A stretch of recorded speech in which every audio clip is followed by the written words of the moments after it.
প্রিয় দর্শক, আপনাদের সবাইকে স্বাগত জানাচ্ছি। আমি এস এম আকাশ। দেখছেন Deepto TV talk show Minister smart AC নিবেদিত দেশ ভাবনা এই মুহূর্তের বাংলাদেশ।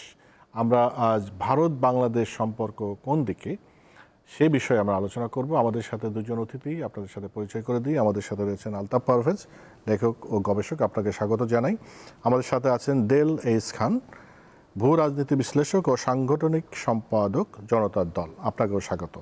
আলতাফ পারভেজ, এই প্রসঙ্গটা আমরা আলোচনায় রেখেছি এই কারণে, আপনি নিশ্চয়ই খেয়াল করেছেন যে বাংলাদেশে প্রধানমন্ত্রীর একজন উপদেষ্টা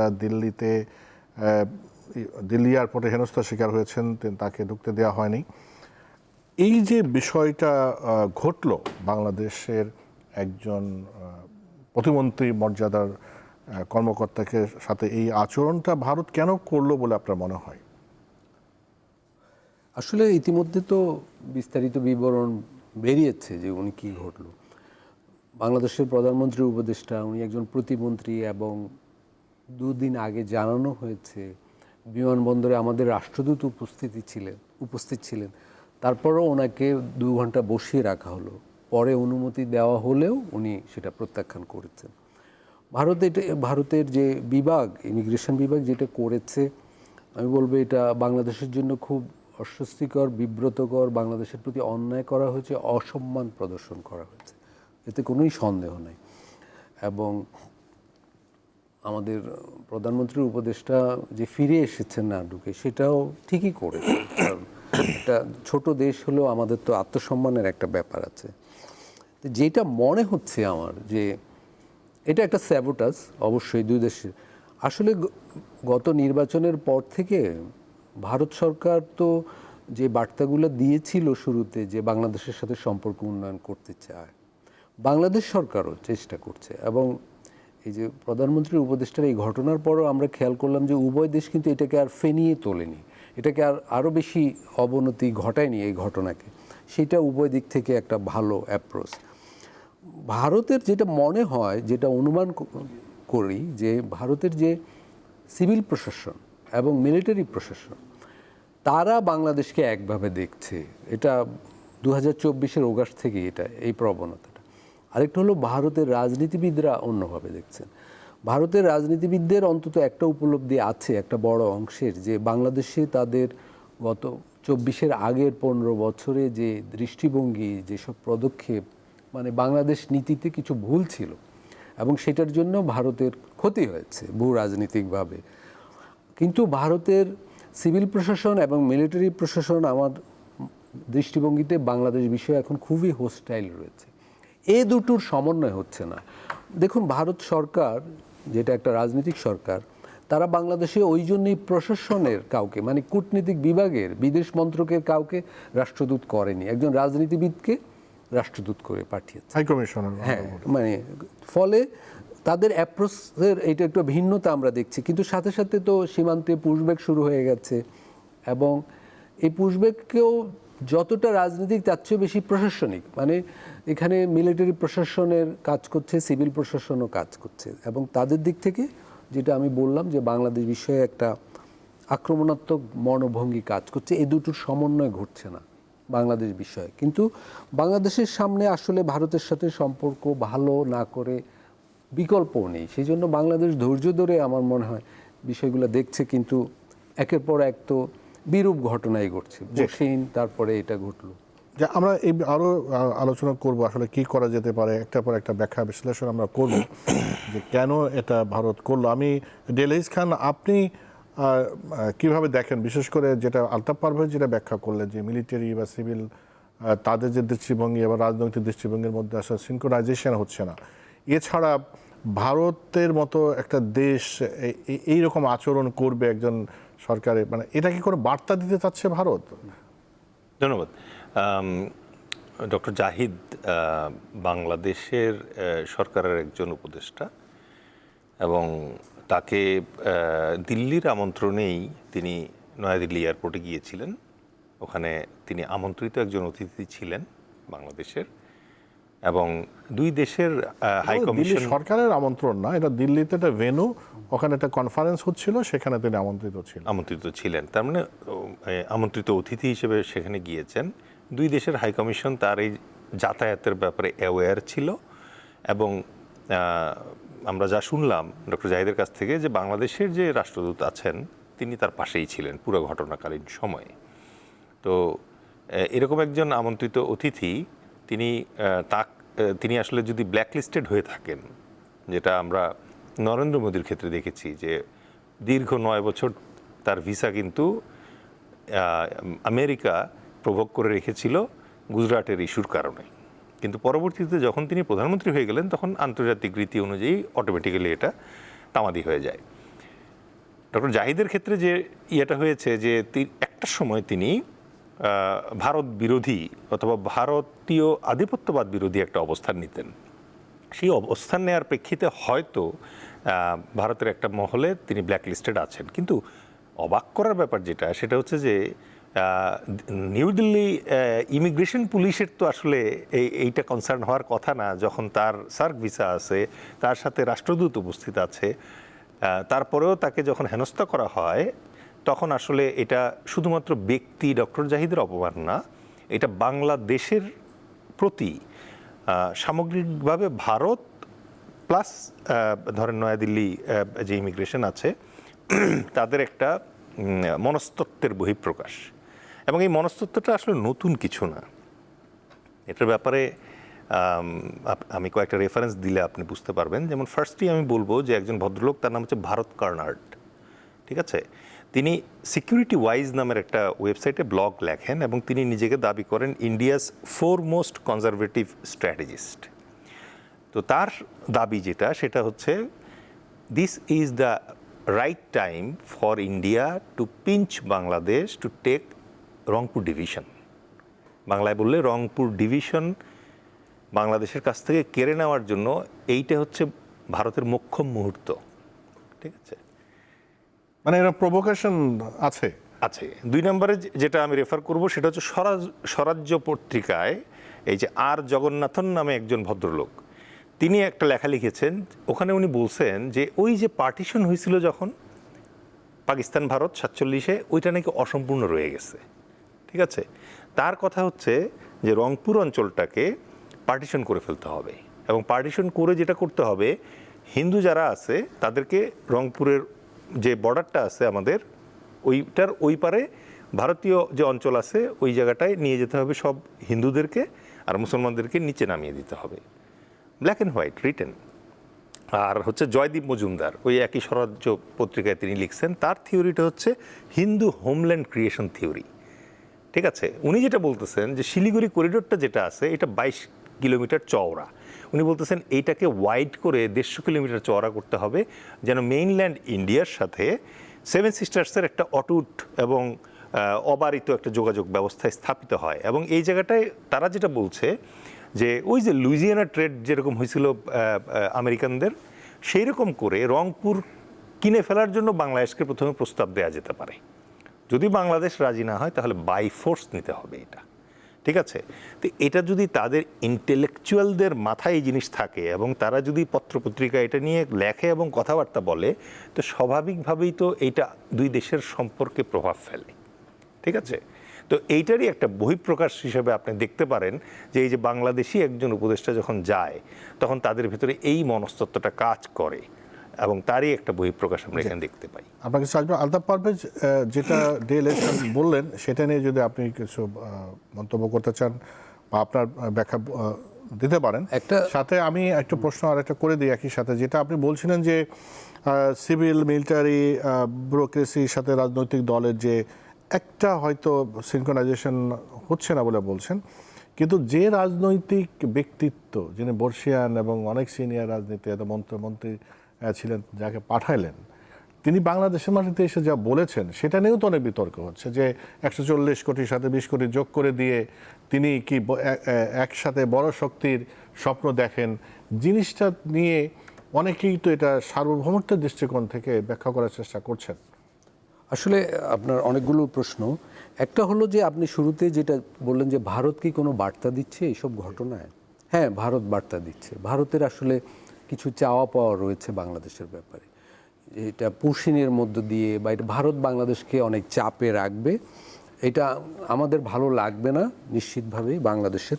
তো সেগুলো আমি পরে বলতে পারবো, আপনি জানতে চাইলেন। অবশ্যই পুশিন বা ডক্টর জাহেদের ঘটনা, এগুলা হয়তো পরিকল্পিত, পুরোটা না হলেও অংশ তো অবশ্যই, বা অন্য ঘটনাগুলো যেমন গঙ্গার পানি চুক্তি নিয়ে আলাপ বা দুই সীমান্ত বাহিনী প্রধানের যে বৈঠক, এটাও তো খুব বেশি ফলপ্রসূ হয়নি বোঝা যাচ্ছে।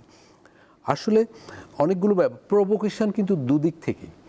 দেখুন, আমাদের এখানেও কিন্তু আমরা একসময় গত সরকারের আমলে আমরা শিলিগুড়ি করিডোর এই করব, মানে ইত্যাদি ইত্যাদি কথা বলেছি আমরা। ইভেন সম্প্রতি আমি দেখেছি রামের মূর্তির ছবিতে জুতা মারা হয়েছে। এগুলো তো ভারতে অবশ্যই বিরূপ প্রতিক্রিয়া তৈরি করবে। ওদের ওইখানেও এসআইআর সহ নানা বিষয়ে মুসলিমদের হেনস্থা ইত্যাদি নিয়ে আমাদের এখানে মানে উভয় দেশের সমাজে এমন কিছু গোষ্ঠী আছে যারা উভয় সরকার যদি চায়ও সম্পর্কটা এগিয়ে নেব, সেটা স্যাবোটাস করার জন্য তো নানা ধরনের শক্তি আছে। এখন ঘটনা হলো তারপরে তো সম্পর্কটা এগুতে হবে এবং বাংলাদেশের জন্য জরুরি।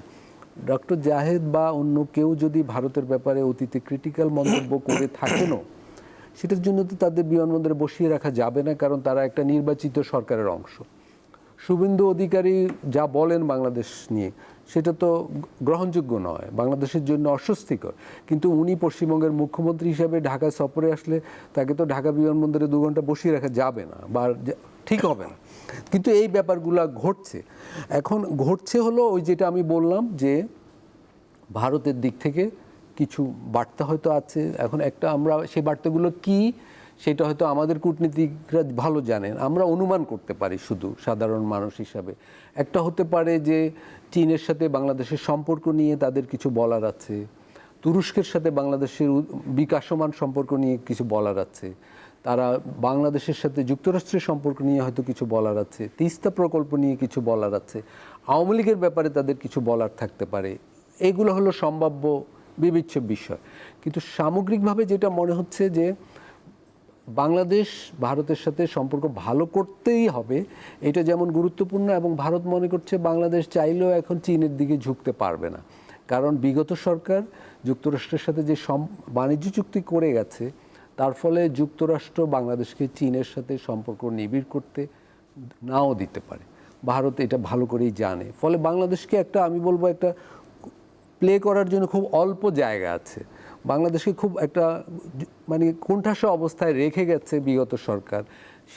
ভারত হয়তো সেই সুযোগটা নিতে চায়, এবং অতীতের যে কোনো সময় চেয়ে ভারতের হাতে এখন একটা নতুন আমি বলবো কার্ড আছে। সেটা হলো বাংলাদেশের একটা গুরুত্বপূর্ণ দলের কেন্দ্রীয় নেতৃত্বের প্রায় পুরোটা তাদের দেশে আশ্রয় আছে। এইটা ভারতের জন্য আমি বলবো একটা অ্যাসেটও বটে। আমরা এটা অন্যভাবে দেখতে পারি। দেখুন, শেখ মুজিবুর রহমান কিন্তু 1971-এর মার্চে ভারতে যাননি। উনি তাদের হাতে যেতে চাননি, কারণ উনি একটা স্বাধীন অবস্থান বজায় রাখতে চেয়েছেন। কিন্তু এখন আওয়ামী লীগের নেতৃত্ব পুরোটা ভারতে রয়েছে, এবং আওয়ামী লীগ একটা গুরুত্বপূর্ণ দল। ভারতের এখানে আমাদের আন্তঃনদীরও তারা উপরের দিকে আছে, পানি তাদের হাতে একটা হাতিয়ার হিসাবে আছে। এসআইআর এবং আসামে যে যারা এনআরসিতে নাগরিকত্ব গেল, তাদের সবাই বাংলাদেশের নাগরিক নয়, তাতে ভারতের, সেটা তো আমরা জানি। কিন্তু কিছু কিছু অবশ্যই বাংলাদেশের নাগরিক আছে, সেইটা ভারতের হাতে একটা হাতিয়ার হিসাবে আছে। মানে ভারত অনেকগুলো হাতিয়ার নিয়ে বাংলাদেশকে একটা চাপে রাখতে চায়। আচ্ছা, আমরা এই পর্যায়ে আপনি যদি সংক্ষেপে 2 লাইন একটু বলেন, তারপর আমি যে প্রশ্নটা আরেকটা অংশ ছিল, সেটা হলো ত্রিবেদী এসে 140 কোটি, আমি অবশ্য ওনার বক্তব্যটা আমি বারবার শুনেছি। আমার মনে হয় এটা কিছুটা মিসকোটও। উনি যেটা হয়তো বলতে চেয়েছেন তাৎক্ষণিকভাবে, সেটা হলো যে ভারতের জনসংখ্যা, বাংলাদেশের জনসংখ্যা, বাংলাদেশের মানুষ, ভারতের মানুষ উভয়ের স্বার্থে যা ভালো হবে সেটাই করব, এরকম আমার কাছে স্পিরিটটা ওইটা মনে হয়েছে। প্রেজেন্টেশন যাই হোক, হ্যাঁ, এখানে বাংলাদেশের চাওয়া তো আরও বড়। বাংলাদেশ চায় পাকিস্তান, নেপাল, শ্রীলঙ্কা, যেটা আমাদের তথ্যমন্ত্রী বলেছেন, আমার মনে হয় এটাই বাংলাদেশের ভালো পজিশন, যে সার্কের সবার জন্য যেটা ভালো হয় সেটাই বাংলাদেশের জন্য ভালো। বাংলাদেশ সেই জন্যই সার্ক গঠনে ভূমিকা রেখেছিল। কিন্তু ভারত যদি মনে করে যে বাংলাদেশ এবং ভারতের জনগণ উভয়ের জন্য যে ভালো হয় সেটা করবে, হ্যাঁ, তাহলে তো অনেক সমস্যা সেই ফ্রেমেও অনেক সমস্যার সমাধান সম্ভব। পানির সমস্যা, সীমান্ত সমস্যা, এগুলো তো সমাধান সম্ভব। আমি ওনার এখনও উনি দায়িত্ব গ্রহণ করেননি, আমার মনে হয় এই রাষ্ট্রদূতকে সুযোগ দেওয়া উচিত। যে জেলেস খান, যেটা আলতাফ পারভেজ বললেন যে ভারত আসলে বাংলাদেশকে চাপে রাখার কৌশল নিয়েছে।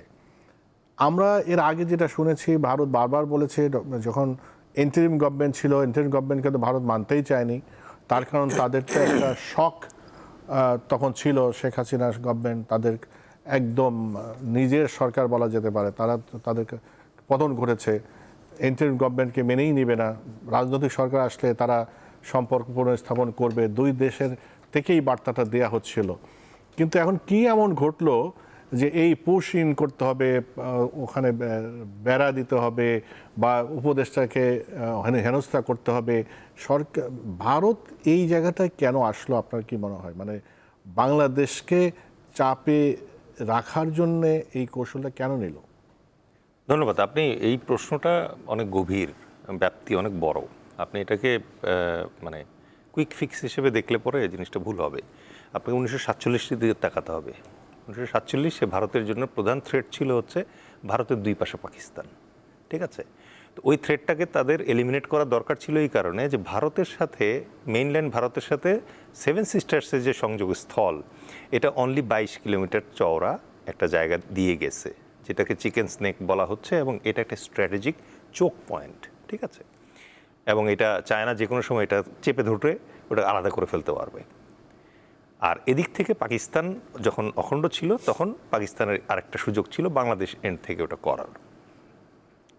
ইন্দিরা গান্ধী যেটা পরিকল্পনা করলেন যে কোনো মূল্যে প্রথমে পাকিস্তানের এই যে পূর্ব পাকিস্তানের যে থ্রেটটা আছে, এই থ্রেটটাকে এলিমিনেট করতে হবে, তাহলে ভারতকে দুই দিক থেকে থ্রেট নিতে হবে না। এই প্রজেক্টের পেছনে তারা সর্বস্ব দিল এবং বিনিময়ে আমরা কিন্তু আমাদের স্বাধীনতা পেলাম। কিন্তু ভারতের লাভ কী হলো? ভারত তো এখনও একই সমস্যায় পড়ে থাকলো, কারণ বাংলাদেশ আরেকটা নতুন স্বাধীন রাষ্ট্র। এবার আসেন বাংলাদেশ রাষ্ট্রের যে ক্রিয়েশনটা আছে, এটা তো একটা নোক্তা আপনাকে দিতেই হবে। আপনি লক্ষ্য করে দেখেন, এই ভারতীয় উপমহাদেশে জাতিভিত্তিক সফল একটা রাষ্ট্র শুধুমাত্র বাংলাদেশ। বাংলাদেশ যখন স্বাধীন হলো 1971 সালে, তখন ভারতের দুইটা সমস্যা রয়ে গেল। একটা সমস্যা হচ্ছে, আগে যেরকম ওই শিলিগুড়ি করিডোর দিয়ে তাদের সেভেন সিস্টার্সের সঙ্গে যোগাযোগ রাখতে হতো, এখনও ওই একই স্ট্যাটাস কোটা রয়ে গেল, কারণ বাংলাদেশ এখন একটা নতুন রাষ্ট্র। আর দ্বিতীয় যে সমস্যাটা হলো, সেটা হচ্ছে ভারতীয় উপমহাদেশে আপনি যদি লক্ষ্য করে দেখেন, ভারত কিন্তু একটা বহুজাতিক রাষ্ট্র, পাকিস্তানও কিন্তু বহুজাতিক, পশতুন আছে, সিন্ধ আছে, বিভিন্ন ধরনের আছে। বাংলাদেশই হচ্ছে একমাত্র রাষ্ট্র যেই রাষ্ট্রটা বাঙালিদেরকে নিয়ে জাতিগতভাবে গড়ে উঠল, এবং এই রাষ্ট্রের সাফল্য ভারতের জন্য ন্যাচারালি একটা হুমকির মতো। এই রাষ্ট্র যত বেশি সফল হবে, ততই ভারতের ভেতরে যে অন্যান্য বিচ্ছিন্নতাবাদী আন্দোলনগুলো আছে, সেগুলো তত দানা বেঁধে উঠবে। এই দুইটা সমস্যার সমাধান করার জন্য ভারত সবসময়ই বাংলাদেশের কাছ থেকে তার প্রধান চাহিদা যেটা ছিল, সেটা হচ্ছে তোমার ভেতর দিয়ে আমাকে ট্রানজিট, করিডোর, নৌপথ, রেলপথ, এগুলো দিয়ে আমাকে দ্রুত সেভেন সিস্টার্সে পৌঁছানোর ব্যবস্থা করতে দিতে হবে, ঠিক আছে? এবং এই জন্যেই এত ইনভেস্টমেন্ট। আর সাইড বাই সাইড যে ইনভেস্টমেন্টটা ছিল, সেটা হচ্ছে ভারত তো ধরেন গোয়া দখল করেছে স্বাধীনতার পরে, তারপরে কাশ্মীর, তারপরে এদিকে হচ্ছে হায়দ্রাবাদ দখল করেছে এবং সিকিম দখল করেছে। সিকিমের যে প্রেসক্রিপশনটা আছে, সেটা হচ্ছে লেন্দুব দর্জিকে ফার্স্টে কিনে ফেলে তারপরে আস্তে করে দেশটা দখল করে নিল পার্লামেন্টের মাধ্যমে। ওরা দেখলো বাংলাদেশের ক্ষেত্রে this can B a great example case.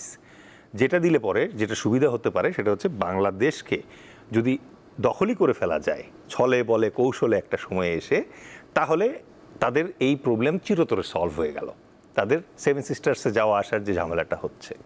এখন এই জায়গাটায় এসে দেখা যাচ্ছে বাংলাদেশের সরকাররা কেউ মানে তাদের সঙ্গে, যেমন জিয়াউর রহমানের যে সরকারটা ছিল, ওটা কিন্তু ধরেন সামহাও এটা some autocratic, some democratic, but very strong স্ট্যান্সে ছিল।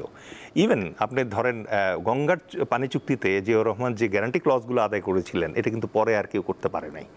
আচ্ছা, এখন এই জায়গাটাকে এসে কিছুক্ষণ আগে আমার বিজ্ঞ সহালোচক যেটা বললেন যে শেখ হাসিনার এবং তার যে সরকারটা ছিল এইটাকে তারা মোটামুটি একটা বিগ প্রজেক্টের আন্ডারে লট অফ ইনভেস্টমেন্ট, এটা আপনি বিভিন্নভাবে ইনভেস্ট করে তাদেরকে মোটামুটি শেখ হাসিনাকে দ্বিতীয় লেন্দুবদর্জি হিসেবে প্রিপেয়ার করা অলমোস্ট হয়ে গিয়েছিল, কারণ তিনি নিজের মুখে বলেছেন যে ভারতকে যা দিয়েছি তা আর তারা ভুলতে পারবে না। এবং তার পররাষ্ট্রমন্ত্রী বলেছে যে সম্পর্ক অলরেডি স্বামী স্ত্রী পর্যায়ে পৌঁছে গেছে, বাকি ছিল শুধু একটা গণভোট। আচ্ছা, এখন এই জায়গাটা থেকে এসে আপনি বাংলাদেশকে কেন মানে ভারত ক্রমাগত চাপে রাখছে, এইটার মূল কারণের কাছাকাছি আমরা চলে আসছি। মূল কারণের কাছাকাছি আসলাম কিভাবে দেখেন, আপনি যদি কলকাতা থেকে আগরতলা যেতে চান তাহলে আপনাকে প্রায় 1400 কিলোমিটার ট্রাভেল করতে হচ্ছে এখন শিলিগুড়ি করিডোর হয়ে। বাট বাংলাদেশের ভেতর দিয়ে যেতে পারলে আপনি 550 কিলোমিটার দিয়ে যেতে পারতেন, সময় বাঁচত, ফুয়েল বাঁচত। কিন্তু যেটা আপনি বলছেন, জি, যদি এইভাবে মানে চাপ প্রয়োগ করে বিভিন্নভাবে অপমান অপদস্থ করে, সেটা তো দুই সরকার আলোচনার ভিত্তিতে অনেক কিছু হতে পারে কূটনৈতিকভাবে। আপনার কাছে এইটা নিয়ে আসবো, আলোচনার ভিত্তিতে হতে পারে এবং আপনার দুই দেশের যে সম্পর্ক উন্নয়নের কথা বলা হচ্ছিল সেটার মাধ্যমে তো অনেক সমস্যার সমাধান হতে পারে। কিন্তু কেন তারা এই দিকে গেল, আপনি বলছেন, আপনি ব্যাখ্যা দিচ্ছেন কিছুটা, আপনি আবার আসবো যেটা তাদের প্ল্যান আরো ডেঞ্জারাস, সেটা আপনার কাছে আবার আসবো। আমি আলতাফ পারভেজ, আপনি যেটা বলছিলেন যে ভারতের কাছে এখন অনেকগুলো কার্ড বা তাদের অনেক চাওয়া আছে, সেখানে আওয়ামী লীগের নেতারা আছে বা চীনের সাথে সম্পর্কের বিষয় আছে, কিন্তু বাংলাদেশের তো এই ভারত যদি এখনো মনে করে যে 24-এর যে জুলাই মানে আগস্টের আগের বাংলাদেশ আর 24 আগস্ট পরের বাংলাদেশ যে এক না, আর ভারত যদি সেই জায়গায় পড়ে থাকে এবং এই প্রেশার ক্রিয়েট করে পুশ-ইন করে, তাহলে কি এই সেটা আদায় করতে পারবে বলে মনে হয়? বাংলাদেশের হাতে কি কোনো কার্ড নেই? না, দেখুন আসলে বিষয়টা কি, ভারতে বিজেপি প্রায় তৃতীয় মেয়াদে ক্ষমতায় রয়েছে কেন্দ্রে, এবং ত্রিপুরা, আসাম, পশ্চিমবঙ্গ যেসব জায়গায় অতীতে হিন্দুত্ববাদী রাজনীতির জনপ্রিয়তা ছিল না, সেখানেও তারা ক্ষমতায় এসেছে। এর মানে হলো সেখানে একটা ধর্মভিত্তিক দক্ষিণপন্থী রাজনীতির বিপুল বিকাশ ঘটেছে। বাংলাদেশেও গত 2-3 বছরে আমরা দেখছি সাম্প্রতিক দশকগুলোর সমাজে এবং রাজনীতিতে তীব্রভাবে আইডেন্টিটি পলিটিক্স বা দক্ষিণপন্থার বিপুল বিকাশ ঘটছে। এই ধরনের রাজনীতি মানে পরিচয়কে গুরুত্ব দিয়ে, মানে সোশ্যাল কন্টেন্ট, জনজীবনের ইস্যুগুলো, মানুষের রুটি রুজির বিষয়গুলো বাদ দিয়ে, কর্মসংস্থান, সামাজিক নিরাপত্তা এগুলো বাদ দিয়ে মূলত ধর্মভিত্তিক রাজনীতি, অপরকে ঘৃণা করার রাজনীতি, এগুলোকে গুরুত্ব দিয়ে বিকশিত হয়। এটা বাংলাদেশেও ঘটছে, ভারতেও ঘটছে। এই রাজনীতি আপনি পছন্দ না করতে পারেন, কিন্তু এই রাজনীতিও ওরা দেখছে যে এটা ওয়ার্ক করছে। ভারতে বাংলাদেশ ঘৃণা একটা রাজনীতিক পণ্য, এটা একটা চূড়ান্ত বিকাশ আমরা দেখছি। বাংলাদেশেও ভারত বিরোধিতা একটা ভালো রাজনৈতিক পণ্য, অনেকে বিগত দশকগুলোতে এটাকে ব্যবহার করে ভালোই এগিয়েছে এবং সামনে আরও ভালো এগোবে, এটা আমরা অপছন্দ করতে পারি। এখন প্রশ্ন হলো, ভারত এই কৌশল নিয়েছে, বাংলাদেশ এখন কি করবে? দেখুন, ভারত বিরোধিতা, ভারতকে মোকাবেলা করব, ভারতকে ধ্বংস করব, এগুলো রাজনৈতিক পণ্য হিসাবে চমৎকার বাংলাদেশের ভিতরে। আমি বলবো করণীয় বাংলাদেশের রাজনীতিবিদরা ঠিক করবেন, কিন্তু সঠিক কৌশল হলো যে কোনো উপায়ে ভারতের সাথে আমাদের একটা উইন উইন সম্পর্ক লাগবে। তার থেকে আমাদের প্রাপ্য আদায় করতে হবে, তার কনসার্নটা, তার প্রাপ্যটা তাকে দিতে হবে। এখন আমি যেটা দেখছি, আমাদের বর্তমান সরকার এখন পর্যন্ত এরকম একটা অবস্থানে আছে, সবে ক্ষমতায় এসেছে 3-4 মাস হলো, কিন্তু তারা এখনও কোনো উস্কানিমূলক পদক্ষেপ নেয়নি, বরং ভারতের দিক থেকে যেসব উস্কানিমূলক পদক্ষেপ হয়েছে সেগুলো তারা কিন্তু ওইভাবে ফেরত দেয়নি, তারা শান্তভাবে ধৈর্য ধরে মোকাবেলা করছে। আমি মনে করি কৌশল হিসাবে এটা ভালো। আমাদের প্রধানমন্ত্রী শিগগির হয়তো চীন যাবেন, তারপর ভারত যাবেন, আবার আমাদের প্রধানমন্ত্রী বা এই সরকারের ঘাড়ে ঝুলছে যুক্তরাষ্ট্রের সাথে বাণিজ্য চুক্তি। আমি যেটা আগেও বলেছি যে বাংলাদেশ খুব ডিফিকাল্ট একটা সিচুয়েশানে আছে, ফলে এখানে ধৈর্য ধরে এই যে 3 পরাশক্তি, চীন, যুক্তরাষ্ট্র, ভারত, 3টার সাথেই একটা ভারসাম্যপূর্ণ সম্পর্ক বাংলাদেশকে রাখতে হবে। এখানে উত্তেজনা দিয়ে হয়তো আমরা অভ্যন্তরীণ রাজনীতিকে আমরা চাঙ্গা করা, ভোট ব্যাংক বাড়াতে পারবো, কিন্তু সেটা আলটিমেটলি আমার যে প্রয়োজনীয় স্বার্থ, আমার সীমান্ত ঠান্ডা রাখা, পুশিন ঠেকানো, পানির হিস্সা আদায় করা, সীমান্তে মানুষ হত্যা বন্ধ করা, এগুলা বন্ধ করতে হলে ভারতের সাথে আমাদের আলোচনার টেবিলেই সেটা আদায় করতে হবে। যে ডেলিস খান, আপনি যেটা বলছিলেন, আমি যেটা দেখি সেটা হলো যে কোনো আলোচনা যদি ওই যেটা বলে উইন উইন সিচুয়েশন যদি হয়, আর যদি আমি চাইব যাহা চাইব তাহাই দিতে বাধ্য থাকিব, সেরকম যদি হয় আগের গভর্নমেন্টের মতো, এই স্বপ্ন কি এখন বাস্তবায়ন করা সম্ভব এইসব চাপ ক্রিয়েট করে? না না, এটা মানে আমার কথা হচ্ছে পোপের চেয়ে বেশি খ্রিস্টান হওয়ার তো দরকার নাই আমার, তাই না? ধরেন ভারত বাংলাদেশের কাছ থেকে যেসব সুবিধা নিয়েছে, ভারতের জন্য বাংলাদেশ ছিল দ্বিতীয় সর্বোচ্চ রেমিটেন্স আর্নিং খাত। এটা কি আমরা জানি না? এটাকে আমাদের মিডিয়ায় আসে নাই? কারণ বাংলাদেশ থেকে সে লুটে পুটে নেয়ার সবসময় নিয়েছে এবং নিবে। বরং যেটা ভয়ঙ্কর ব্যাপার সেটা হচ্ছে, যখন বাঘ বলছে যে তুই পানি ঘোলা করেছিস আর আমি বলছি যে আমি তো পানি ঘোলা করিনি, তখন বাঘ যখন বলছে না তোর দাদা করেছে, তখন আপনি যখন বলবেন যে সে দায় তো আমার না, তখন যখন সে বাঘ বলবে যে না তোকে এই কারণেই খাবো যে তোর দাদা পানি ঘোলা করেছে, তখন আপনি কি করবেন? দেখেন, আপনাকে কয়েকটা জিনিস মানে খুব কেয়ারফুলি মাথায় রাখতে হবে। নাম্বার ওয়ান হচ্ছে, ভারত ক্রমাগত একটা কার্ড খেলছে, সেটা হচ্ছে মাইনরিটি কার্ড, আর এক্সপ্লেনেশনে গেলাম না। 2 নম্বরে তারা যেটা বলার চেষ্টা করতেছে যে বাংলাদেশে মৌলবাদের উত্থান 24-এর পরে হতে নিছিল, আবার কোনো কারণে এখন তারা মনে করছে কিছুদিনের জন্য যেন হয়তো উত্থান এখনো পুরোপুরি হয়নি। এই 2টা কার্ডের মানে মর্ম এবং গুরুত্ব বুঝতে হবে আমাদেরকে। এটা বুঝতে হলে আপনাকে বুঝতে হবে রেসপন্সিবিলিটি টু প্রোটেকশন এই শব্দটা। এই রেসপন্সিবিলিটি টু প্রোটেকশন যে ক্লজ আছে, এই ক্লজে লিবিয়াকে আক্রমণ করছিল ন্যাটো বাহিনী এবং পুরো দেশটা তছনছ করে দিয়ে ওই ইয়াকে মেরে ফেলছে, গাদ্দাফিকে মেরে ফেলছে। এই রেসপন্সিবিলিটি টু প্রোটেক্ট, এই একই ক্লজে হিটলার চেকোস্লোভাকিয়া আক্রমণ করছিল এবং সুদেতানল্যান্ড দখল করে নিয়েছিল, কারণ সুদেতানল্যান্ডে সামান্য কিছু মাইনরিটি জার্মান ছিল। ঠিক আছে, বাংলাদেশে একই রকম কার্ড এখন খেলার চেষ্টা করা হচ্ছে। ভারতীয় মিডিয়া ক্রমাগত বলতেছে মাইনরিটি নির্যাতন হচ্ছে, ঠিক আছে, এবং এখানে জঙ্গিবাদ অথবা মৌলবাদের উত্থান হচ্ছে। মিল খুঁজে পাই আমরা? আচ্ছা, এটা যদি মিল খুঁজে পাই, এবার আসি 2 নাম্বার যেটা, সেটা হচ্ছে ভারত আমাদের উজানের রাষ্ট্র। আমাদের সব কটা নদী, 54টা নদীর উপরে তারা হাজার হাজার বাঁধ, ড্যাম, খাল খনন করে সব আটকে দিয়েছে, রাইট? আপনি যত গভীরে যাবেন আপনি তত আপনি অবাক হবেন। 7 দিনের জন্য মতান্তরে 41 দিনের কথা বলে ইন্দিরা গান্ধী ফারাক্কাবাদ ওপেন করেছিল মুজিবের কাছ থেকে। সেই 41 দিন মতান্তরে 7 দিন এখনও শেষ হয়নি। এরপরে 96 নতুন করে আবার এই চুক্তি করতে হয়েছে, যে চুক্তি শেষ হবে হচ্ছে এই ডিসেম্বরে।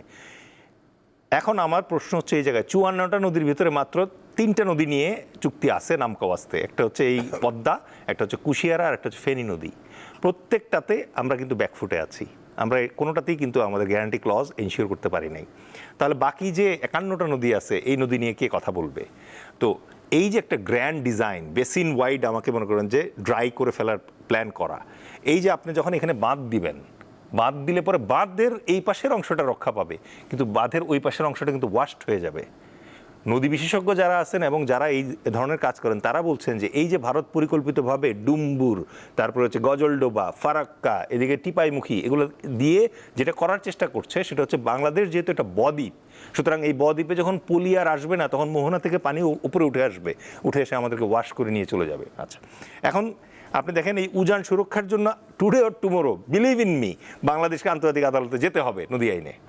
ঠিক আছে, যখনই বাংলাদেশ নদী আইনে আন্তর্জাতিক আদালতে যাবে, আপনি নিশ্চিত থাকেন যে উজানে থাকা তারা বলবে যে তোরা যেহেতু আমাদের বিরুদ্ধে মানে মামলা করেছিস, সুতরাং তোদের ওখানে আমরা প্রিএমপ্টিভ স্ট্রাইক করব, এবং ওখান থেকেই শুরু হবে যুদ্ধ। এবং এই কারণেই আমরা জনতার দলের পক্ষ থেকে বলি যে ভারতের সাথে আমাদের অপশন মাত্র 4টা, এবং প্রত্যেকটাই দন্তেশ্ব দিয়ে। প্রথম দন্তেশ্ব হচ্ছে, হয় আমাদের সমর্পণ করতে হবে, মানে হচ্ছে ভারত যা বলবে নতজানু হয়ে নাক মুখ গুজে মাথা নিচু করে মেনে নিতে হবে। দ্বিতীয় অপশন যেটা আরেক দন্তেশ্ব, ওই দন্তেশ্বর মানে হচ্ছে সম্প্রীতি। সম্প্রীতি মানে কি? কিছু জায়গায় আমি ছাড় দিব, কিছু জায়গায় ও ছাড় দিবে, দুজন মিলেমিশে থাকবো, অলিক কল্পনা। ঠিক আছে, 3 নম্বরে যেটা আছে সেটা হচ্ছে সংঘাত। সংঘাত মানে কি? আমাদের জাহিদকে ফেরত দিয়ে দিবে, মানে ওরা আমাদেরকে 4800 পুশিন করাইতে পারবে, আমরা একজন ডক্টর জাহিদকে পুশিন করাইতে পারলাম না, মানে বৈধ উপায়ও পারলাম না, তার মানে তাকে ফিরে আসতে হবে। এরকম সংঘাত চলতে থাকবে। আর 4 নাম্বার হচ্ছে, একদিন বাংলাদেশের যখন সব নদী শুকিয়ে যাবে, আমরা যখন পানির জন্য হাহাকার হবে, আমাদের সীমান্ত জুড়ে যখন ফেলানিদের লাশ তার কাটার বেড়ায় ঝুলবে, সেই দিন লাগবে যুদ্ধ। সেই দন্তেশ্ব হচ্ছে সমর। এই 4টা অপশনের ভিতরে আমাদের স্লোলি অ্যান্ড গ্র্যাজুয়ালি তারা আমাদেরকে খেলানোর চেষ্টা করছে। এই জায়গাটায় আপনি এসে বলেন যে গর্দানের সাথে তরবারির আবার কিভাবে সন্ধি হয়, ঠিক আছে? বাঁচার উপায় একটাই, প্রথম যেটা করতে হবে সেটা হচ্ছে আন্তর্জাতিক মহলে কূটনৈতিকভাবে আমাদেরকে এই জিনিসগুলো এক্সপোজ করতে হবে। এগুলো লুকায় রাখার জিনিস না, কার্পেটের নিচে রাখার মতো বড় কার্পেট আমাদের নাই। সুতরাং এটা ফার্স্ট আমাদের এনশিওর করতে হবে যে আন্তর্জাতিকভাবে কূটনৈতিকভাবে এটাকে প্রতিরোধ করার জন্য যত ধরনের চ্যালেঞ্জ আছে এখনই আমাদের রেজিস্টার করে ফেলতে হবে। সেকেন্ডলি যেটা করতে হবে সেটা হচ্ছে আমাদের নিজেদের ইস্পাত কঠিন একটা ঐক্য দরকার আছে। আমাদের প্রত্যেকটা সরকার এই জায়গায় ব্যর্থ হয়েছে। কেন ব্যর্থ হয়েছে? অনেকে বলে যে ভারতের এই যে ডিজাইনগুলো আছে, এই ডিজাইনগুলো হচ্ছে তাদের দুইটা অপশন ছিল। একটা অপশন হচ্ছে ছলে বলে কৌশলে যদি মানায় নেওয়া যায়, অথবা লেন্দুব দর্জি তৈরি করে যদি নিয়ে নেওয়া যায়, আর নাহলে পরে ওই যে ওদের ভারত কর্নার যেটা বললো যে right now this is the time to pinch Bangladesh and take over, ঠিক আছে? তো এই টেক ওভারের থ্রেটটা যেহেতু আমাদের আছে, সুতরাং এই ইস্পাত কঠিন যে ঐক্য সেটা তখনই আসবে যখন আপনি দেখবেন যে সীমান্ত ইন্টারন্যাশনাল বাউন্ডারি ভায়োলেট হচ্ছে। এই প্রভোকেটিভ যে কাজগুলো ভারত করে যাচ্ছে, এটার মাধ্যমে ধীরে ধীরে আমাদের মনস্তত্ত্বে তারা এই একটা জিনিস বিশ্বাস ঢোকানোর চেষ্টা করছে যে ভারত ছাড়া আমাদের কোনো উপায় নাই। আচ্ছা, আপনার কাছে এই কথা একটু বলে যে এর আগে অনেকবার বলা হয়েছে যে ভারত ছাড়া বাংলাদেশ আসলে চলবে না, অচল। এই মিথ কি এখনো বিশ্বাস করার কারণ আছে কিনা, এক? আর দ্বিতীয়ত হলো যে আপনি বলেছেন যে বাংলাদেশের সাথে যুক্তরাষ্ট্রের সম্পর্কের একটা বাণিজ্য চুক্তির বিষয় আছে, আর চীনের সাথে সম্পর্ক হচ্ছে, চীনে যাবে, পাকিস্তানের সাথে সম্পর্কের বিষয় আছে।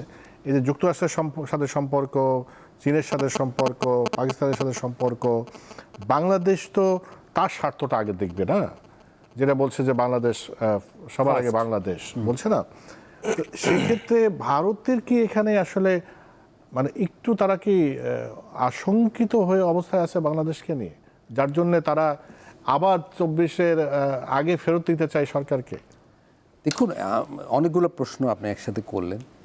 বাংলাদেশের সামনে বিদেশি মানে আন্তর্জাতিক পরিস্থিতিটা কী? এখনো যুক্তরাষ্ট্র আমাদের জন্য এই অর্থে খুবই গুরুত্বপূর্ণ যে আমাদের সমস্ত রপ্তানির বড় অংশ যুক্তরাষ্ট্র, ফলে তাকে আমাদের লাগবে, না হলে তো শুল্ক ইত্যাদি দিয়ে প্রায় আমাদের বিপদে ফেলে। দ্বিতীয়ত, আমাদের অবকাঠামো উন্নয়নে চীনের ঋণ দরকার, সহায়তা দরকার। আমাদের বিগত দিনে তারা বড় ভূমিকা রেখেছে এবং আমাদের এই ধরনের প্রকল্পে চীনেরই একমাত্র সহায়তার সামর্থ্য আছে, ফলে চীনকেও আমাদের দরকার। আবার ভারতকে ছাড়াও আমাদের চলবে না, আমাদের তিন দিকেও তারা, তাই না? প্রতিবেশীকে তো আমি বদলাতে পারবো না।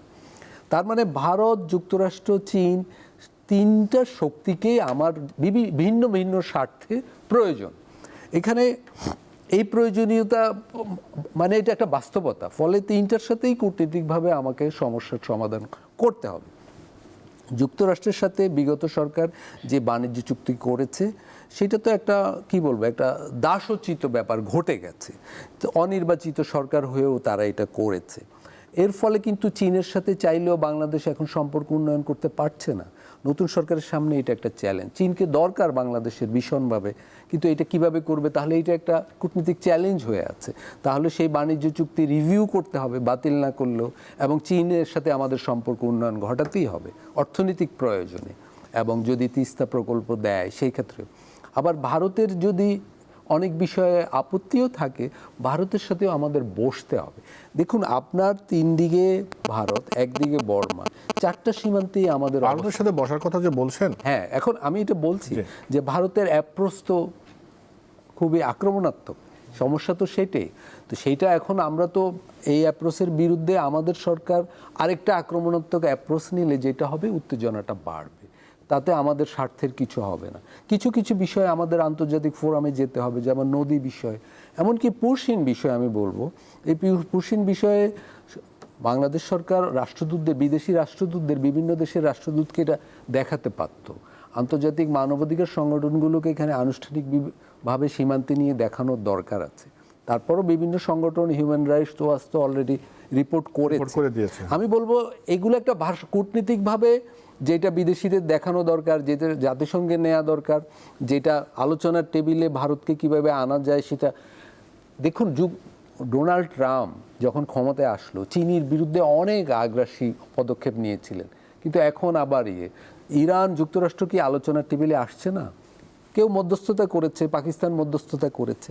আমি বলবো কূটনীতির দরজা কখনোই বন্ধ করার সুযোগ নাই বাংলাদেশের জন্য, এবং ভারতকে ওই জায়গায় আনতে হবে। কিছু বিষয় জাতিসংঘে নিতে হবে, কিছু বিষয় অন্য দেশের সাহায্য নিতে হবে, কিন্তু এই রণনীতি, আমি বলবো এই মূলনীতি থেকে আমরা সরতে পারি না যে যুক্তরাষ্ট্র, চীন, ভারত, বর্মা সবাইকে আমার দরকার।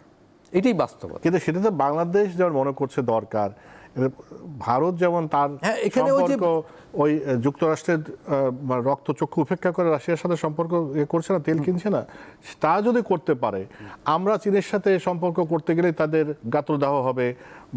না, দেখুন, আমাদের টার্মস এন্ড কন্ডিশনে কেন হবে? আমাদের সেটা হওয়া উচিত না, কিন্তু আমরাই তো যুক্তরাষ্ট্রের সাথে এই ধরনের চুক্তি করেছি, আমাদের সরকারই তো করেছে, এটা তো ভারতের চাপে হয় নাই। আমরা নিজেরাই তো নিজেদের মাথায় বাড়ি দিয়েছি। তখন তো এই রাজনীতিকগুলো এখন যারা ক্ষমতায় আছে, এখন যারা বিরোধী দল আছে, পার্লামেন্ট গঠিত হওয়ার 3 মাস পরও তারা পার্লামেন্টে বা পার্লামেন্টের বাইরে আজ পর্যন্ত একটা টু শব্দ করেনি এই চুক্তির বিরুদ্ধে।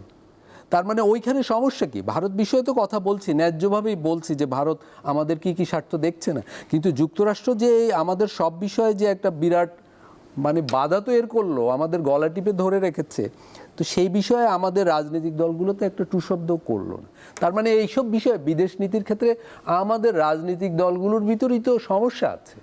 ভারত বিরোধিতাটা প্রয়োজনের সময়ও করছি, অপ্রয়োজনীয় করছি, কিন্তু যুক্তরাষ্ট্রের বিরোধিতাটা প্রয়োজনের সময় একদম করছি না। এই যে এইটাই তো আমি বলবো আমাদের সংকটের জায়গা, যে নির্মোহভাবে আন্তর্জাতিক স্বার্থের বিষয়টা আমাদের রাজনৈতিক দলগুলো বিবেচনা করছে না। তারা অভ্যন্তরীণ রাজনীতির ইকুয়েশনে দাঁড়িয়ে ক্ষমতায় থাকার জন্য যাকে যখন যেই শক্তিকে দরকার তার কাছে অনুগত থেকে এখানে বিদেশ নীতিটা তৈরি করছে। যেহেতু যুক্তরাষ্ট্রকে প্রয়োজন ক্ষমতায় থাকার জন্য, যুক্তরাষ্ট্রের কাছে সার্বভৌমত্বের প্রায় পুরোটাই বন্ধক দিয়ে একটা চুক্তি করে বসে আছে। তা এখন বাংলাদেশ চীনের সাথে নানা বিষয়, যেগুলো আগে প্রতিরক্ষা বিষয়ে, অস্ত্র কেনার বিষয়ে ইত্যাদি চুক্তি মানে সমঝোতা করেছে, বিভিন্ন সম্পর্ক করেছে, এখন তো আর করতে পারবে কি? এখন তাহলে তো যুক্তরাষ্ট্রের সাথে সাথে বলবে তোমরা কি চুক্তি করেছো। তা আমরাই তো আমাদের কপালে বাড়ি দিয়ে রেখেছি। ডেরেজ খান, মানে এই যে বাংলাদেশের যে স্ট্র্যাটেজি, যে বিশেষ করে আমেরিকার সাথে যে সম্পর্কের ক্ষেত্রে মানে একটা দেশের থেকে বের হয়ে আরেকটা দেশের কাছে যাওয়া, সেটা কি আমাদের জন্য খুব একটা ইয়ে হলো কিনা, ভালো হলো কিনা? বা আমরা আমাদের পাশে একটা বৃহৎ শক্তি, যেহেতু ভারতকে আমরা অতটা বিশ্বাস করতে পারছি না, যুক্তরাষ্ট্রকে আমাদের পাশে চাই, আবার চীনকেও আমাদের পাশে চাই, আমাদের তো একটা মানে যাতে আমরা যেটা বলছি আমাদেরকে গিলে না ফেলে, তার জন্য তো আমাদের তো বড় বন্ধু লাগবে। না, আমি আপনার কনসার্নটা বুঝতে পারতেছি, এবং এই যে কমপ্লেক্সিটি যেটা আছে সেটাও আমরা খুব ভালো মতো বুঝি, বাংলাদেশের জনগণও বোঝে। কিন্তু সমস্যা হয়ে গেছে যে এই যে গত 54 বছর ধরে পচাকলা অ্যান্টিবায়োটিক টাইপের যে রাজনীতিবিদরা আসছে, যারা ধরেন যে ভারতীয় বিভিন্ন প্রণোদনা এবং প্রেষণায় মানে আপ্লুত ছিল, কেউ হানি ট্র্যাপে, কেউ টাকা পয়সা নিয়ে বিভিন্নভাবে ইয়ে করছে। কারণ ভারতের জন্য this is a rather easier project. একটা যুদ্ধ করতে গেলে, যেমন ধরেন ইরান আমেরিকা যুদ্ধ করতেছে, পার ডে আমেরিকার খরচ $1 বিলিয়ন, ঠিক আছে? বাংলাদেশের সাথে যদি 1 মাসও যুদ্ধ করে ইন্ডিয়া, তাহলে তার $30 বিলিয়ন মানে US খরচ হবে এই যুদ্ধ সামলাইতে গিয়ে। তার চেয়ে আপনি ধরেন 300 জন এমপির পেছনে আপনি 100 কোটি টাকা করে ঢাললে পরে মাত্র 3000 কোটি টাকা লাগে। So these are good projects, কারণ এগুলা যেহেতু বাংলাদেশের ব্যাপারে সেই 1947 সাল থেকে তাদের এই প্ল্যানিংটা আছে, সুতরাং তারা এটার পেছনে এফোর্ট দিচ্ছে, ইনভেস্টমেন্ট করতেছে। বাংলাদেশ বরং দুর্ভাগা যে বাংলাদেশের ধরেন লি কুয়ান ইয়েন অথবা মাহাতির মোহাম্মদের মতো একটা নেতা আমরা পাইনি, ঠিক আছে? আপনি দেখেন আজকে বাংলাদেশের ঢাকা যে পুরা জেলা আছে, এই জেলার অর্ধেক হচ্ছে সিঙ্গাপুর, ঠিক আছে? তো সিঙ্গাপুর কীভাবে হেজিং করছে এই জায়গায়? করছে না। অথচ সিঙ্গাপুরকে যেদিন মনে করেন যে মালয়েশিয়া ছেড়ে দিয়েছিল, সেদিন লি কুয়ান ইয়েন জাতির কাছে দাঁড়ায় কান্না করছে যে আমরা কোথায় যাব, রাইট? আচ্ছা, এখন এই জায়গায় এসে আমি যেটা ফিল করি সেটা হচ্ছে প্রত্যেকটা সরকারই ভুল করছে, ঠিক আছে? এই সরকারও ভুল করছে। যেমন ধরেন শুভেন্দু এবং হেমন্ত যখন সীমান্তের উপরে দাঁড়ায় হুঙ্কার ছাড়ে, আমাদের সীমান্ত জুড়ে তো 102টা সংসদীয় এলাকা আছে, আমাদের 102 জন এমপির মুখ কোথায়? ঠিক আছে, আমাদের সংসদ নেতার মুখ কোথায়? কোনো জবাব নাই। যখন ওখান থেকে মানে শুভেন্দু বলছে যে উনি বৈধ প্রধানমন্ত্রী না, ইনি বৈধ প্রধানমন্ত্রী, তখন এটার কাউন্টার কোথায়? তো এইগুলোর জন্য তো আপনার ধরেন ইন্টারন্যাশনাল পলিটিক্স বোঝার দরকার নাই, এগুলো তো আপনারা মানে পলিটিক্সকে পলিটিক্যাল রেটরিক দিয়ে কাউন্টার করতে পারেন। আপনি কি করছেন, পলিটিক্যাল মানে শুভেন্দুর সামনে আপনি বিজিবিকে দাঁড় করিয়ে দিচ্ছেন, যেটা একটা ফোর্স। আপনি বিএসএফকে তো এভাবে ওরা কখনো আমাদের সামনে দাঁড় করায় না, ঠিক আছে? ভারতের যে মানে বার্মার সাথে যে সীমান্ত আছে, সেই সীমান্তে হচ্ছে বিএসএফ নাই, আছে হচ্ছে আরাকান রাইফেলস, ঠিক আছে? চীনের সাথে মানে ভারতের যে সীমান্ত আছে সেখানে আছে হচ্ছে ইন্দো তিব্বতিয়ান বর্ডার পুলিশ, ঠিক আছে? আর ওদের যে নেপাল এবং ভুটান সেখানে আছে হচ্ছে এসএসবি। আর ওদের একমাত্র বাংলাদেশ এবং পাকিস্তান এই দুটো মুসলমান রাষ্ট্রের বিরুদ্ধে তাদের বর্ডার ফোর্সের নাম হচ্ছে বিএসএফ। আচ্ছা, বিএসএফ এর এগেইনস্টে আমাদের এই পাশে আছে হচ্ছে বিজিবি, যার আগের নাম ছিল বিডিআর, তার আগের নাম ছিল ইপিআর, ঠিক আছে? এই বিএসএফ এবং মানে বিজিবি তার মাঝখানে গত 20 বছরে 1200-র বেশি বাংলাদেশি সীমান্তে মারা গেছে, নিরস্ত্র বাংলাদেশি, রাইট? পাকিস্তান বর্ডারের দিকে তাকান, যেখানে এক পাশে আছে হচ্ছে বিএসএফ, আরেক পাশে হচ্ছে পাকিস্তান রেঞ্জার্স, একজনও আজ পর্যন্ত মারা যায় না, আপনি গুগল সার্চ করে দেখেন, ঠিক আছে? সুতরাং এই যে সীমান্তে শুট অ্যাট সাইট, এই পলিসি শুধুমাত্র বাংলাদেশ সীমান্তে বিএসএফ ফলো করছে। তো এইখানে আপনি ফ্রেন্ডশিপ কীভাবে আশা করবেন, রাইট? তো এখন এই জায়গাটায় ধরেন ইন্টারন্যাশনাল যে জিও পলিটিক্সের কথা আপনি বলছেন, যে কাকে রাখবো কার সাথে মানে রিলেশন রাখবো না, এই জায়গাটায় আমাদের দুর্ভাগ্য যেটা হচ্ছে যে আমাদের যে পলিটিশিয়ানরা আছে এরা তো আসলে আইন প্রণেতা কম, চিন্তক কম, বেশি হচ্ছে ধরেন সভাপতি, বিভিন্ন কমিটির সভাপতি উপজেলা পর্যায়ে সারাক্ষণ এক ধান্দাবাজিতে আছে হচ্ছে কীভাবে মনে করেন যে বেগম পাড়ায় নিয়ে জমাবে, ঠিক আছে? কিন্তু গভীরভাবে চিন্তা করলে পরে এটা তো এত কঠিন কিছু না। আপনি চাণক্যের থিওরি দিয়ে চিন্তা করে দেখেন, চাণক্যের থিওরিতে চাণক্য কী বলছে, তোমার যে শত্রু, সেই শত্রুর যে শত্রু সে তোমার ন্যাচারাল অ্যালাই বা মিত্র, ঠিক আছে? আজকে আপনি যুক্তরাষ্ট্রের কথা বলতেছেন, যুক্তরাষ্ট্র চাণক্যর থিওরি অনুযায়ী, অর্থশাস্ত্রের থিওরি অনুযায়ী সে হচ্ছে দূরবর্তী মিত্র হইতে পারে আমার। দূরবর্তী মিত্রের শব্দের অর্থ কি? আজকে যদি বাংলাদেশ কোনো কারণে আক্রান্ত হয়, কার দ্বারা আক্রান্ত হবে? প্রাথমিকভাবে আক্রান্ত হবে যাদের সাথে আমাদের সীমান্ত আছে। তাহলে আমাদের সাথে সীমান্ত আছে হচ্ছে ভারত আর মিয়ানমারের। এই দুই রাষ্ট্রের যে কোনো একটা রাষ্ট্রের সাথে যদি বাংলাদেশের যুদ্ধ লাগে অথবা বাংলাদেশ আক্রান্ত হয়, তাহলে আমাকে কি আমেরিকা আগে হেল্প করতে পারবে, না আগে আমাকে হেল্প করতে পারবে চীন এবং পাকিস্তান? এটা বোঝার জন্য আপনাকে রকেট সায়েন্টিস্ট হওয়ার দরকার আছে নাকি? নাই। তো এই জায়গাটাতে আপনাদেরকে অথবা আমাদের দেশের যে সরকার আছে যারা মানে ইন্টারন্যাশনাল পলিসিগুলো নিয়ে কাজ করে, তাদেরকে নিয়ে ভাবতে হবে। কি ভাবতে হবে? প্রথমেই আপনাকে ইন্টারন্যাশনাল অ্যারেনাতে ন্যাশনাল ইন্টারেস্টকে মানে আইডেন্টিফাই করতে হবে। আমার চীনের সাথে পাকিস্তানের সাথে দরকার হচ্ছে নিরাপত্তামূলক সম্পর্ক, ঠিক আছে? তাহলে এটা আমি ওদের সাথে আগাবো। আমার মানে বাণিজ্যের সম্পর্ক দরকার হচ্ছে ইউরোপ আর আমেরিকার সাথে, কারণ আরএফজি ওখানে যায় আমার, রাইট? আর ভারতের সাথে আমার দরকার হচ্ছে মর্যাদাপূর্ণ প্রতিবেশী সম্পর্ক। প্রায়ই দেখবেন যে আমরা দুইটা শব্দ গুলায় ফেলি, একটা হচ্ছে ভারত বিরোধিতা, আরেকটা হচ্ছে ভারতীয় হেজিমনির বিরোধিতা। ইন্ডিয়ান হেজিমনির বিরোধিতা এক জিনিস, আরেকটা হচ্ছে ভারত বিরোধিতা। আমরা কিন্তু বাংলাদেশে অথবা আমাদের জনতার দলের পক্ষ থেকে কখনো ভারত বিরোধিতা বলি না, কারণ এটা একই ম্যাপের একটা অংশ যেটা হয়েছে। কিন্তু ভারত আমাদের বিরুদ্ধে যে আধিপত্যবাদ দেখাচ্ছে, আমাদের নদীর পানি আটকে দিচ্ছে, আমাদের বর্ডারে পুশিং করছে, আমাদের বর্ডারে কিলিং করছে, এইটাকে বলে ভারতীয় হেজেমনি বা ভারতীয় আধিপত্যবাদ। এই আধিপত্যবাদের বিরুদ্ধে তো বাংলাদেশকে দাঁড়াতেই হবে, নাহলে তো আমরা বিলীন হয়ে যাব। জি, আমরা শেষ করব আলতাফ পারভেজ আপনার বক্তব্যতে। তার মানে তাহলে মোটা দাগে কি দাঁড়াচ্ছে? আমরা যেটা প্রত্যাশা করেছিলাম যে একটা রাজনৈতিক সরকার নির্বাচনের মাধ্যমে এসেছে, ভারতও বলেছিল একটা রাজনৈতিক সরকার আসলে একটা সম্পর্কের উন্নয়ন ঘটবে, আগে যা হয়েছে দুই দেশের মানুষের সাথে মানুষের সম্পর্ক হবে, একটা মিউচুয়াল ইন্টারেস্টের ইয়ে হবে, যেটা আমরা চাচ্ছি, বা তারাও সেটা বলেছিল যে মর্যাদার ভিত্তিতে। কিন্তু ভারত বাংলাদেশকে যে মর্যাদা দেয় না, তা বারবার সেটাই তো তারা করছে। তাহলে আগামী দিনগুলো ভারত বাংলাদেশের সম্পর্কের ক্ষেত্রে কি দাঁড়াচ্ছে বা কি হতে পারে? দেখুন, এই বিষয়ে তো এগুলো তো টোটকা সমাধান নেই, এটার জন্য প্রচণ্ড ধৈর্য দরকার। আমি আপনাকে যদি শেয়ার করতে চাই, মনে করুন জিয়াউর রহমান সাহেব যখন ক্ষমতায় আসছিল, তখনও ভারতের সাথে অনেক দ্বিপাক্ষিক সমস্যা এরকম উত্তেজনা ঘটছিল। ময়মনসিংহ সীমান্তে একটা উত্তেজনা ছিল, পার্বত্য চট্টগ্রাম সীমান্তে উত্তেজনা ছিল, পানি নিয়ে উত্তেজনা ছিল, তালপট্টি নিয়ে ছিল। কিন্তু উনি কিন্তু একটা বাস্তববাদী দৃষ্টিভঙ্গিতে ধৈর্য ধরে কিন্তু অনেক ইমপ্রুভ করেছিলেন। ওনার কার্যকাল খুব কম ছিল, 3-4 বছরের শাসন আমল, কিন্তু সেখানে দুই দেশ দ্বিপাক্ষিক সম্পর্ক অনেক ইমপ্রুভ করেছিল। এখানে আমি বলবো বাংলাদেশ ভারত সম্পর্ক এমন পর্যায়ে যায়নি যে এটা কোনো আর মানে উন্নয়নের সুযোগ নেই। উন্নয়নের সুযোগ আছে এবং আমাদের দিক থেকে এখনও আমি বলবো উত্তেজনায় জ্বালানি সরবরাহ করছে না বাংলাদেশ সরকার। সরকারের এই মনোভাব অনেকের পছন্দ নাও হতে পারে, কিন্তু আমি বলবো বাংলাদেশ সরকার এখন পর্যন্ত ৩-৪ মাসে বাস্তববাদী অবস্থান বজায় রেখেছে। মানে ওই দিক থেকে একটা ইট ছুড়লে এইদিকে একটা পাটকেল মারতে হবে, এইটা বাংলাদেশের জন্য সঠিক। দেখুন, যুদ্ধংদেহী মনোভাবের রাজনীতিক লাভ আছে অনেক। এটা রাজনীতিক পণ্য হিসাবে পুরো দক্ষিণ এশিয়ায় বেশ ভালো ডিভিডেন্ড দেয়।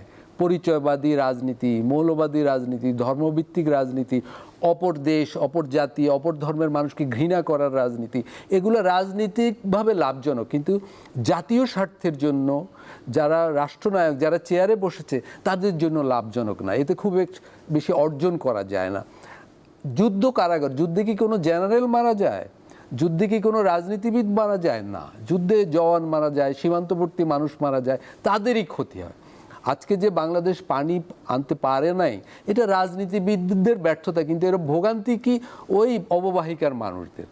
তারা এখন, এই রাজনীতিবিদরা এখন ওই পানি আনার ব্যর্থতা ঢাকার জন্য $100 কোটি প্রজেক্টের কথা ভাবছে। ওতে লাভ হবে কার? লাভ হবে ঠিকাদারদের, রাজনীতিবিদদের, আমলাদের। তার মানে এগুলো আমাদেরকে ভুল বোঝানো হয়, জনগণকে বিভ্রান্ত করা হয়। আজকে যে বলি যে আমরা একটা কথা আসছে যে সীমান্তবর্তী দেশ একটা পার্মানেন্ট থ্রেট হিসাবে দেখার রাজনীতি। দেখুন, যুক্তরাষ্ট্র তো আমাদের সীমান্তবর্তী দেশ নয়, কিন্তু বিনা যুদ্ধেই আমি বলবো গোলা বারুদ না মেরেই তো ওরা বিগত সরকারের আমলে বাংলাদেশকে অনেকটা পদানত করে ফেলেছে। আমাদের সার্বভৌমত্বের অনেক কিছু, আপনি চাইলেই তো এখন চীন থেকে কোনো অস্ত্র কিনতে পারবেন না। আপনাকে তুলা কিনতে হবে, তুলা থেকে শুরু করে মুরগির মাংস পর্যন্ত যুক্তরাষ্ট্রের কাছ থেকে কিনতে। অর্থনৈতিক সার্বভৌমত্ব, সামরিক সার্বভৌমত্ব ইত্যাদি অনেক কিছু তো এই চুক্তিতে আমরা হারিয়ে ফেলেছি, একটা গোলা বারুদ ছোড়াছড়ি ছাড়াই। তার মানে ওইখানে আমরা বাস্তববাদী পজিশন নেয় না আমাদের রাজনীতিবিদরা। আজকেও আমি বলবো এখানে যেহেতু নতুন সরকার এসেছে, নতুন পার্লামেন্ট, বিরোধী দল এবং সরকারি দল মিলে এই একত্রিত হয়ে একটা জাতীয় উদ্যোগের ভিতর দিয়ে ভারতের সাথে দ্বিপাক্ষিক সম্পর্ক উন্নয়ন করা উচিত। এটা করতেই হবে, এটার আমাদের কোনো বিকল্প নেই। এখানে যুদ্ধ কোনো বিকল্প হতে পারে না যেটা বাংলাদেশের জন্য লাভজনক না। যুদ্ধের মধ্যে দিয়ে আমরা এগুলো অর্জন করতে পারবো না। এটা হাই সাউন্ডিং, এটা শোনায় ভালো, উত্তেজনা তৈরি হয় ভালো, কিন্তু দিন শেষে অর্জন কিছু নেই। আলোচনার টেবিলেই সব সমাধান করতে হবে তা, এবং আন্তর্জাতিক সমাজকে নিয়েই সেটা করতে হবে। বাংলাদেশের অনেক বন্ধু আছে, তাদেরকে এঙ্গেজ করতে হবে, এটাই বাস্তবতা। জি, আলতাফ পারভেজ অনেক ধন্যবাদ। ইস খান আপনাকে অনেক ধন্যবাদ। প্রিয় দর্শক, আপনাদেরও অনেক ধন্যবাদ আমাদের সঙ্গে ছিলেন এতক্ষণ। দেখলেন মিনিস্টার স্মার্ট এসি নিবেদিত দেশ ভাবনা এই মুহূর্তের বাংলাদেশ। সবাই ভালো থাকবেন। শুভরাত্রি।